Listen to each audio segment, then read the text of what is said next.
Dan saudara, untuk membahas hal ini kita langsung bergabung dengan pengamat kebijakan publik Trubus Rahardiansyah. Pak Trubus, selamat siang. Iya, Mas. Oke, Pak Trubus, ini ada sejumlah laporan terkait dengan keracunan makan bergizi gratis saat ini. Bahkan memang kalau kita lihat beberapa waktu lalu juga ada beberapa titik begitu. Menurut Anda, begitu pengamatan Anda, apa yang salah sebetulnya? Yang salah pada sistemnya, Mas. Jadi sistem tata kelola, kemudian juga pada persoalan lemahnya pengawasan. Karena selama ini MBG itu oleh BGN fokusnya pada kuantitas dapur SPPG itu, Mas, yang diperbanyak. Jadi belum sampai kepada tataran bagaimana kualitas dari tata kelola maupun kualitas dalam hal pelayanan SPPG itu gitu. Jadi yang selama ini fokusnya lebih banyak ke sana. Kemudian yang kedua, memang ini ada faktor di mana dapur-dapur SPPG ini hampir belum punya pengalaman. Kebanyakan mereka baru ya, karena baru tiba-tiba istilahnya menyediakan makanan sampai untuk jatah 3.000 atau 1.000 lebih lah katakanlah. Sementara mereka belum punya pengalaman sama sekali. Nah ini kelihatannya juga menjadi problem karena ya kekurang pengalaman, kekurang tahuan, dan bagaimana juga memasak yang secara baik, yang higienis ini juga belum ini, Mas, belum dia tahu. Yang ketiga ya sebenarnya kan kalau kita konsepnya pada pemerintah itu waktu disampaikan mengenai program MBG ini kan lebih ke ini kan ada semacam istilahnya ada ahli gizi, juga ada ahli-ahli lain yang ada di situ gitu loh. Sehingga mereka ini harusnya kan sudah mengecek ya sejauh mana kelayakan makanan ini. Kalau misalnya terjadi kesalahan itu pada hari itu saja, hari berikutnya harusnya sudah nggak ada lagi gitu. Tapi ini yang terjadi di berbagai daerah ada yang berulang-ulang gitu loh, Mas. Jadi ini yang kemudian kita publik itu mencurigai sebenarnya benar nggak mereka itu ahli-ahli yang disiapkan oleh pemerintah itu bekerja secara optimal. Nah yang menjadi problem juga selama ini memang tidak ada tanggung jawab hukum, Mas, kepada mereka-mereka yang melaksanakan ini. Artinya kalau misalnya terjadi pelanggaran ataupun terjadi ya salah saji lah katakanlah seperti itu kan harus ada sanksinya, Mas. Nah selama ini kelihatannya sanksinya belum ada sehingga yang terjadi umumnya pokoknya lagi dicoba dan seperti kejar tayang gitu, kejar target, sehingga yang terjadi adalah para pengelola dapur MBG itu pada umumnya kemudian yang dikejar adalah bagaimana secepatnya memperoleh istilahnya jatah masakan atau jatah murid yang akan diberikan makanan. Dan di satu sisi juga lemah dalam hal ini pengawasan terhadap supplier itu, karena kan selama ini seperti yang terjadi di Bangga itu kan ada makanan ikan cakalang atau ikan apa itu yang tuna yang kemudian sesungguhnya itu ikan itu secara kualitas memang belum bisa dipertanggungjawabkan lah, kira-kira seperti itu. Atau juga di tempat lain yang memang makanannya tidak sesuai dengan kondisi yang ada, yang katakanlah udah bau, kemudian ada yang ada belatungnya juga, segala itu juga menjadi problem di mana kemudian persoalan pengawasan, persoalan bagaimana transparansi dan akuntabilitas sebenarnya pertanggungjawaban publiknya itu yang belum nampak, Mas. Sehingga yang terjadi memang ini program lebih secara bertahap ya kita pada tataran optimis bahwa program ini secara bertahap harus dibenahi sehingga menyeluruhlah pembenahannya, sehingga tidak hanya pada tataran kita saling mempersoalkan MBG keprofesionalan dan kemampuan itu saja, karena ujung-ujungnya udah ada yang pengalaman tapi diulang lagi ya sama gitu ya. Oke, Pak Trubus, yang saya garis bawahi dari ungkapan Anda tadi bahwa SPPG selama ini lebih ke kuantitas bukan kualitas. Sebetulnya menurut Anda kualitas seperti apa yang diperlukan SPPG agar kejadian ini tidak terjadi ataupun tidak terulang kembali?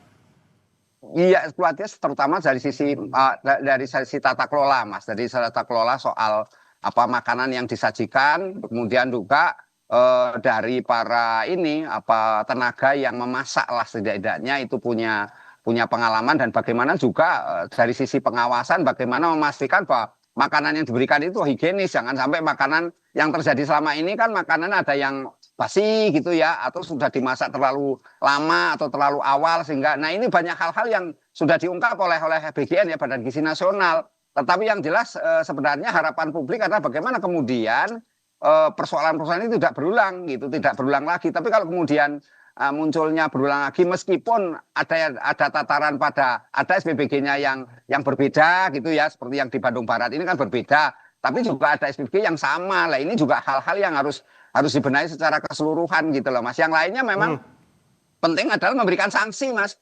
Ini sanksi kepada mereka-mereka supaya SPBG pengelola itu bertanggung jawab gitu. Ini ada akuntabilitas publik karena ini dana-dana publik yang tidak semata-mata bahwa itu pengelolaannya. Sanksi seperti apa, Pak Trubus? Ya. Menurut Anda sanksinya seperti apa? Ada sanksi ini, Mas, ada sanksi pidana menurut saya yang harus diterima kalau nanti terjadi berulang-ulang atau lebih dari satu kali atau kemudian juga terjadi kondisi yang fatal, Mas, kepada ini. Karena kan intinya kan nggak boleh anak-anak nanti dijadikan kesannya menjadi gimmick politik gitu, Mas. Seolah-olah kan jadinya ini karena menjadi sakit, menjadi apa, kita mau sekolah. Kalau dilihat anak-anak sebenarnya anemia tinggi ini kan kasus-kasus yang sifatnya sebenarnya belum terlalu ini ya, meskipun sudah beberapa titik yang terjadi, tetapi sebagian bisa ditangani dengan baik, sebagian lagi muncul yang baru. Tetapi memang yang di Bandung Barat ini kan dulunya sudah ada kasus kemudian ditutup di moratorium, tapi sekarang muncul lagi. Nah, ini kan sebenarnya ada apa ini yang perlu diinvestigasi. Nah, inilah menurut saya ada sanksi, Mas, ketika dilakukan oleh SPBG yang sama atau paling tidak ownernya itu yayasannya itu sama lah. Ini juga harus ada pertanggungjawaban, Mas. Gitu. Setelah ada kejadian ini apa yang perlu dilakukan oleh BGN? Apakah investigasi secara menyeluruh, kemudian adanya sanksi, kemudian begitu? Iya, kalau menurut saya harus ada investigasi menyeluruh. Jadi jangan sampai kemudian kita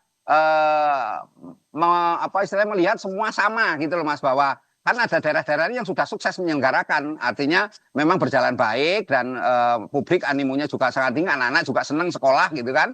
Tetapi yang terhadap mereka-mereka yang kategori masih baru menyelenggarakan dan sekarang ada keracunan misalnya atau masakannya bermasalah katakanlah pada anak-anak itu. Nah ini yang menurut saya perlu diinvestigasi menyeluruh. Apalagi yang di kasus di Bandung ini karena ini sudah yang kedua kali. Jadi coba diinvestigasi secara total sesungguhnya apa yang terjadi dan dari situ nanti menjadi entry point untuk membenahi keseluruhan, Mas.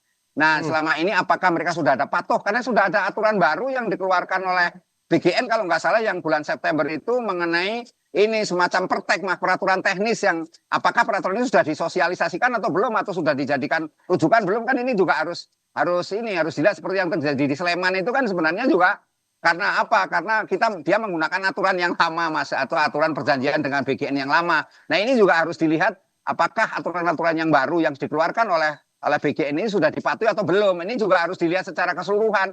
Yang lain ya tentu supplier-supplier itu menjadi harus ada ini, Mas, partisipasi publik menurut saya ini, Mas. Jadi harus keterlibatan orang tua termasuk kepala sekolah. Mungkin ada polanya juga sistemnya dirubah ke tanggung jawabnya kepada kepala sekolah mungkin, Mas, atau komite sekolah. Jadi dan masanya di sekolah juga mungkin sudah lagi pakai SPBG untuk daerah tertentu loh ya. Karena kan nggak semua daerah sama, ini masalahnya kan seperti itu. Oke, untuk mengevaluasi hal ini apa yang perlu dilakukan agar tidak terulang kembali? Apa hal pertama? Anda tadi menyebutkan pengawasan terhadap supplier. Apakah ini hal pertama yang perlu dilakukan? Ya, menurut saya hal pertama itu ya termasuk supplier itu. Karena supplier-supplier ini kan kebanyakan juga ada yang baru-baru.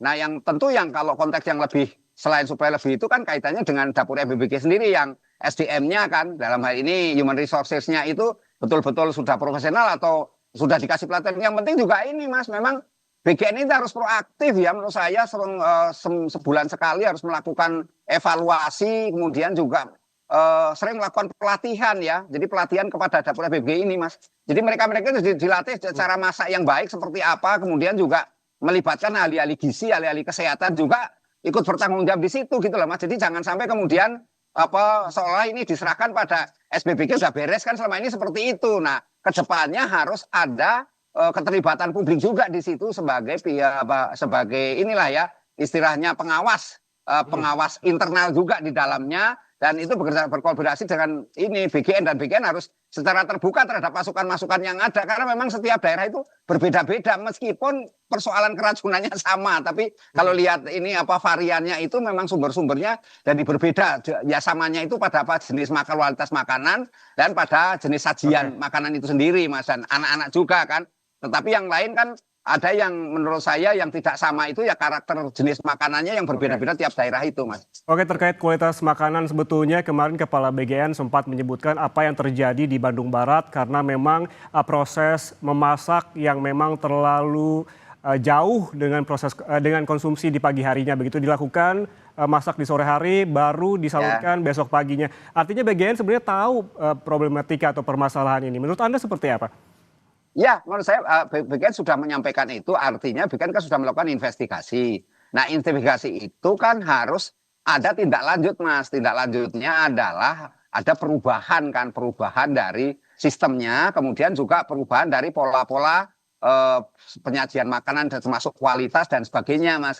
Jadi investigasi itu tidak berhenti pada tataran bahwa sudah ditemukan ini persoalannya pada makanan yang apa istilahnya terlalu awal masaknya dan sebagainya. Tetapi bagaimana kemudian berpikir untuk tidak terulang kembali. Nah, untuk itu terus harus ada tanggung jawab hukumnya gitu loh, Mas.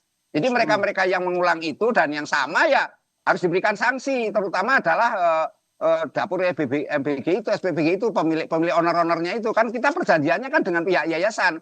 Dan yayasan-yayasan itu yang didirikan oleh masyarakat itu harus betul-betul dilihat secara keseluruhan termasuk kalau perlu perjanjiannya itu dievaluasi. Misalnya ada tanggung jawab hukum kalau terjadi kesalahan atau terjadi persoalan-persoalan yang berkaitan dengan keracunan lah, berkaitan dengan nanti ada hal-hal lain. Nah, termasuk juga mengenai pembiayaan ini bagi yang sakit. Ini kan semua masih ditanggung oleh pemerintah. Nah, ini kan harus jelas juga ada aturannya, Mas. Bagaimana, apakah memang semuanya harus tanggung jawab pemerintah, pemerintah pusat atau pemerintah daerah, atau juga memang masyarakat juga ikut juga membantu di dalamnya sehingga ini semuanya menjadi tanggung bersama. Karena ini kan program mulia untuk jangka panjang, Mas. Harusnya semuanya menjadi pihak yang ikut bertanggung jawab. Menurut saya seperti itu, Mas. Oke, maksud Anda dengan masyarakat ikut bertanggung jawab dalam hal ini seperti apa, Pak Trubus? Tanggung jawab masyarakat ya sifatnya adalah misalnya ikut mengawasi, ikut juga memastikan bahwa supplier-supplier yang ditunjuk atau yang dipilih oleh pihak SPBG itu betul-betul bertanggung jawab gitu loh. Artinya memenuhi syarat-syarat yang sudah ditetapkan. Karena itu masyarakat perlu juga diberikan semacam kriteria-kriteria sebenarnya makanan yang sehat itu seperti apa. Itu kan juga hal-hal yang harus disosialisasikan, Mas, menurut saya. Jadi tanggung jawab masyarakat itu lebih kepada persoalan-persoalan mengawasi dan persoalan-persoalan melaporkan, mengadukan kalau terjadi adanya pelanggaran-pelanggaran itu. Jadi pelanggaran dalam hal apa? Ya pelanggaran di dalam soal tata kelola, pengawasan itu sendiri oleh pihak BGN dan istilahnya SPBG. Tapi juga pihak-pihak lain seperti juga itu tadi supplier-supplier makanan atau yang menyediakan raw material gitu. Jadi masyarakat ini kemudian ditindaklanjuti melakukan investigasi kalau memang itu dipandang perlu investigasi. Nah, perlu juga kolaborasi dengan ini pihak APH, aparat penegak hukum, dalam ini kepolisian kan ya atau kejaksaan untuk melihat Pak semua. Trubus, Ya. Singkat saja terakhir, menurut Anda yang paling mendesak yang waktu dekat yang harus dilakukan oleh BGN evaluasi seperti apa? Menurut saya evaluasi yang paling mendesak adalah mengenai tata kelola itu, Mas. Tata kelola dan sistem dari pengawasannya itu, Mas, yang harus segera mendesak dilakukan gitu. Oke, baik. Terima kasih pengamat kebijakan publik Trubus Rahardiansyah atas waktunya bersama kami di Breaking News Kompas TV. Sehat selalu. Amin. Ya.